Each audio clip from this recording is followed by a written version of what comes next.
Jika dibandingkan tahun 2022 lalu, guru honorer diangkat menjadi P3K sebanyak 3.500, terdiri dari 3.033 orang hanya jalani tes observasi, karena telah lulus passing grade terdata, Didapodik dan lainnya. Serta sisanya 467 orang dinyatakan lulus setelah melakukan tes kompetensi melalui sistem Computer Assisted Test atau CAT.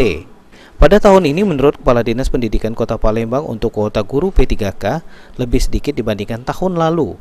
Namun Dinas Pendidikan terus berupaya supaya kuota P3K ditambah, sehingga semakin banyak guru honorer yang diangkat menjadi pegawai pemerintah dengan perjanjian kerja atau P3K.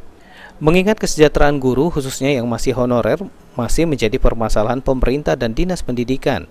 Ansori berharap dengan perubahan status guru dari honorer ke ASN P3K bisa menjamin kesejahteraan ekonomi bagi guru yang meliputi gaji dan tunjangan profesi. Serta perubahan status tersebut juga akan membuat banyak guru mengikuti program-program peningkatan kompetensi dan sertifikasi, serta memberikan solusi kebutuhan guru di Kota Palembang.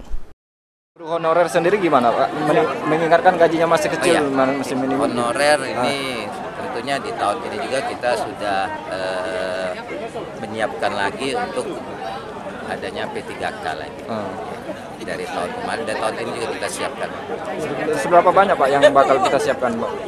Karena kemarin kita 1.800 lagi nih, dikurang ya. Banyak. Abidin Riwanto, PAL TV.